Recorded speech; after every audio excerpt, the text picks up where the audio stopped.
sa Duterte PDP Laban lineup. Walang iba, kundi si Attorney Raul Lambino.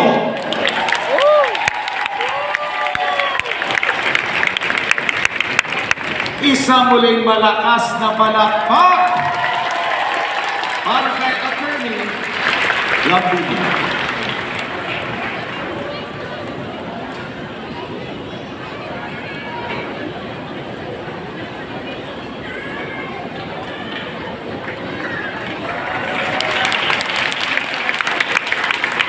Magandang gabi po sa ating lahat. Una po ay nais kong pasalamatan ang Panginoong Diyos sa pagkakataon na makarating po dito sa proclamation rally ni Pastor Apollo Kibuloy. Palakpakan po natin. Pangalawa, pasalamatan din natin ang anak ng Diyos, ang ating Panginoong Hesukristo. Pangatlo, pasalamatan natin yung appointed Son of God, ang mahal natin si Pastor Apollo. Pangapat, pasalamatan natin ang mga mananampalataya at mga membro ng mga pangyarihang bansa, ang Kingdom of Jesus Christ. Milyon po ngayon ang membro po ng KOJC na naririto po sa Pasig, sa ibang mga syudad at probinsya sa Luzon, Visayas, Mindanao at sa buong mundo na napapanood at napapakinggan ang ating mga binibigkas dito ngayong hapon. Pasalamatan din po natin si Pangulong Rodrigo Roa Duterte sa kanyang leadership sa PDP Laban. Sabi nga ni Pastor Apollo Kibuloy, siya ang the right leader of the nation na kailangan nating sundin ang kanyang mga nagawa at gagawin pa bilang ating Pangulo ng Pilipinas. Pasalamatan po natin si Vice President Sara Duterte. Ma'am, tatagan po ninyo ang grupo po ng Duterte PDP Laban senatorial candidates. Andito po kami para ipaglaban po kayo. At pasalamatan po natin ang sambayan ng Pilipino na kahit marami po sa kanila o sa atin ay naghihirap, 83% sabi ni Pastor Apollo Kibuloy ang naghihirap na Pilipino ngayon, pero andyan pa rin sila, matyaga po sila na nakikipaglaban dahil matatag ang kanilang pananampalataya at paniniwala sa Panginoon.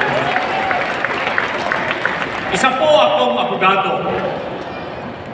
Mahirap po yung pinagdaanan ko bago po ako naging abogado. Pero matyaga po tayo dahil sa paniniwala natin sa salita ng Diyos. Lagi po yan ang ating sinusundan at tatahaking landas. Naging empleyado po ako sa Kongreso ng Pilipinas magmula noong 1987. Ako po ay naging Chief of Staff din sa Senado ng Pilipinas. Marami po sa mga kongresista at mga senador ay naging kliyente ko po sa aking opisina. Kung ano po ang trabaho ng isang mambabatas, masasabi ko po sa inyo na ang inyong lambing sa Senado, si Lambino, alam po niya ang kanyang gagawin. Pero tulad ng binanggit po ni Pastor Apollo Kibuloy, ang importante po sa isang lingkod bayan ay ang kanyang pagmamahal sa bayan, at yan po ay nanggagaling sa puso. Kung wala kang pusong magserbisyo ng totoo, hindi mo matutupad ang iyong misyon upang sa ganon ay gawing maganda ang bayang Pilipinas, gawing maganda ang buhay ng mamamayang Pilipinas. Ano ba yung mga programa na dapat po nating pagtuunan ng pansin? Marami na pong nabanggit si Pastor Apollo Kibuloy. Marami na rin nabanggit si Senator Bato de la Rosa. May mga nabanggit na rin ang aking batang kasamang abogado, si Atty. Jimmy Pudok. Kukopyahin ko na lamang po yun at susuportahan yung mga programa. Pero meron lang po akong 4 na idadagdag. Una, patungkol po sa agrikultura. Sabi ni Pastor Apollo Kibuloy, siya raw ang ating leader. He is our right leader. Sabi ni Senator Bato de la Rosa, siya raw ang brave fighter. Sabi ni Atty. Bundok, siya raw ang the right lover. Ako naman po ang the patient farmer. Dahil po, may edad na rin po tayo at pinagdaanan ko na rin po ang maraming kaso. Labanan sa Korte, Regional Trial Court, Court of Appeals, Sandigan Bayan hanggang sa Supreme Court. Marami na rin po ako na ipanalong kaso at yung isang kaso ko po dyan patungkol po sa pagbabago ng saligang batas o pagmalakas ang sistema ng pamahalaan. Babaguhin natin ang saligang batas at gawing federal parliamentary system ang bansang Pilipinas. Pinag-aaralan po yan ng lahat ng mga kumukuha ng abogasiya. Yan po yung kasong pinakamaraming pahirap pag yung babasahin sa libro. Pinakamakapal na libro po yan, iisang kaso po lamang at yan po yung Lambino versus Comelec. Ako po yun ang nagsampa ng kaso. Pero dalawa na rin po yung aking anak na abogada. Graduate po sila sa University of the Philippines. Nakapunta po yung panganay kong anak sa Harvard University. Yung bunso kong anak nagtapos din po sa University of the Philippines sa Ateneo, Manila hanggang nakapunta rin po ng Oxford. Yung manugang ko po ay isang abogado rin, yung manugang ko rin na babae ay isang abogada. Bali, 5 na po kaming abogada sa aming pamilya o abogado. Pero yung aking asawa ay hindi po siya abogada. Siya pa rin ang nasusunod sa aming pamilya. Kaya minabuti ko na lamang po na ipabaya sa kanila ang tungkol sa pag-uusapang batas at justisya. Mas marami na po silang alam kesa sa akin. Kaya ako na lamang po ay isang magbabaka. Nag-aalaga po ako ng maraming baka. Kung gusto po ninyo matuto kung paano mag-alaga ng mga baka, ay pumunta po kayo sa akin o pumunta kayo sa aking vlog. Meron po makikita nyo sa Facebook, Raul Lambino Kabaka. Tignan po ninyo yon at makikita nyo po yung tunay na ginagawa. Edukasyon ang isa sa pinaka-importanting pundasyon ng bansa. Pero anong ginawa nila dito sa 2025 budget? Alam po yan ni Atty. Jimmy Pudok dahil naghain nga po siya ng reklamo kahapon sa Ombudsman.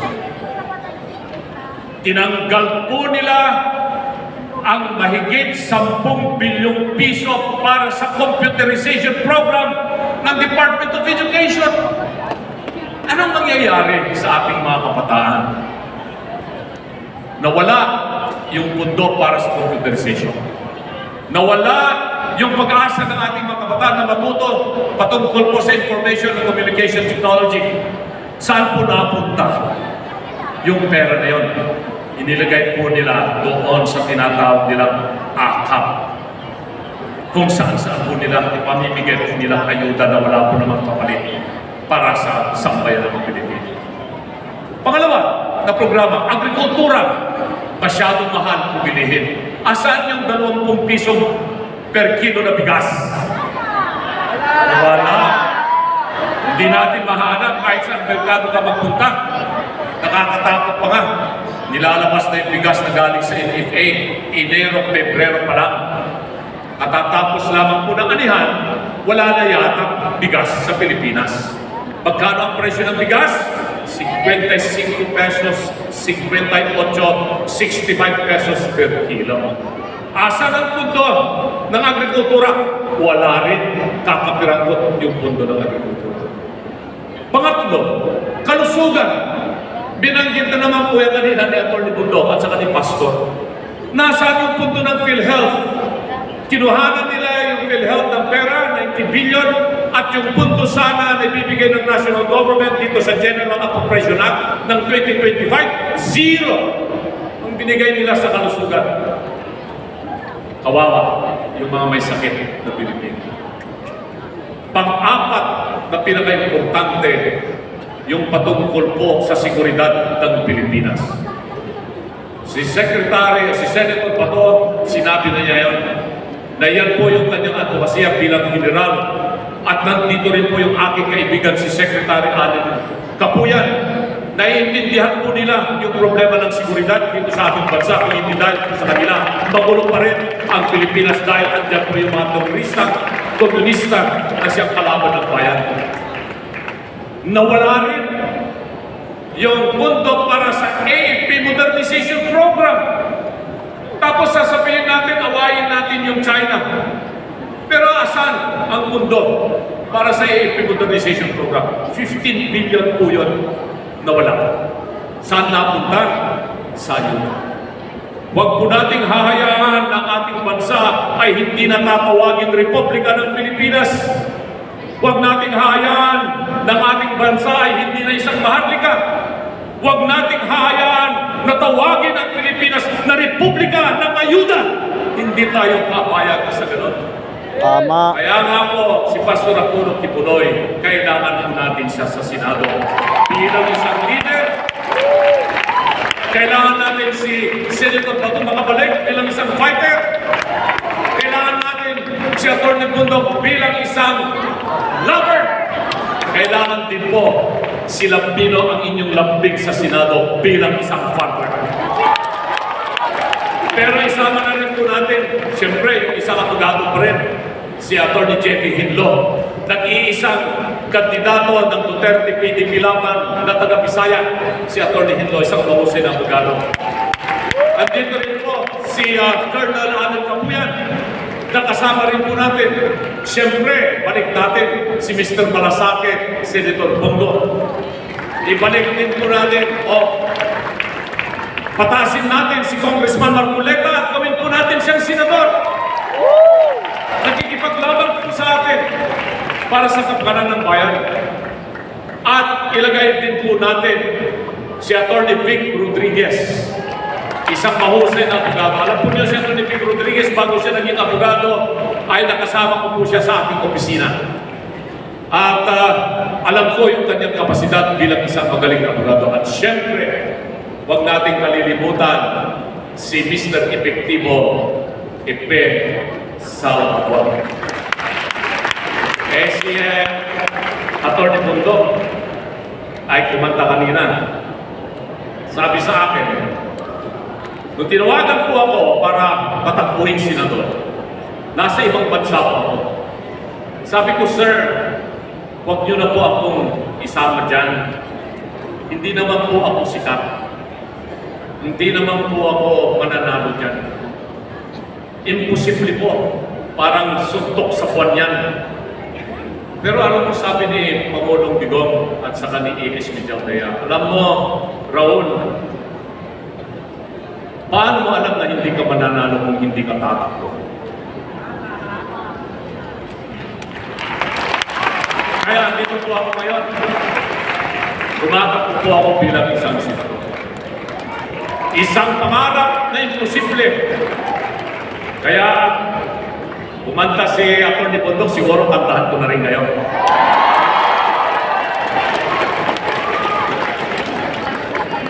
At ito pong kantang ito, kung alam po ninyo yung novel ni Alexander Dumas na Man of La Mancha, si Don Quixote.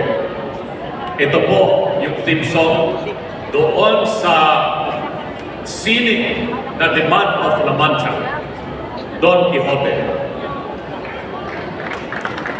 At alam po ninyo kanta ito, kaya samahan po ninyo ako.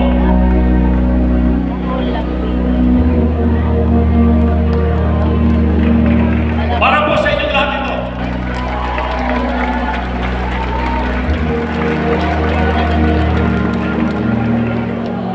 To dream the impossible dream, to find the unbeatable fall, to bear with unbearable sorrow to run where the brave dare not go, to right the unrightable wrong, and to run pure unchanged from afar, to run with no answer to win, to reach the unreachable star. This is our quest, to follow the star, no matter how hopeless, no matter how far, to fight for the right without question or pause, to be willing to march into hell for the heavenly cause. And I know it might only be true to this glorious quest that my heart will lie peaceful and calm when I'm late to my rest.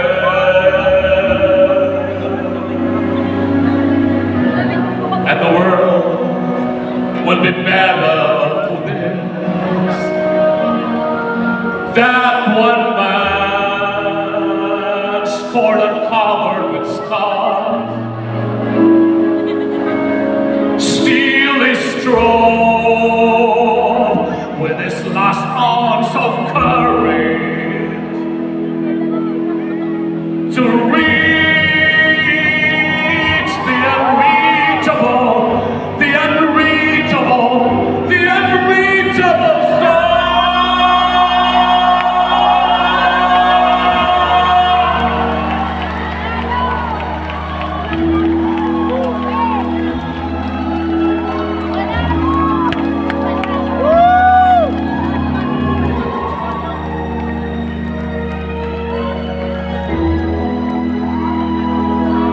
Now I will dream the impossible dream, and I shall reach the unreachable star.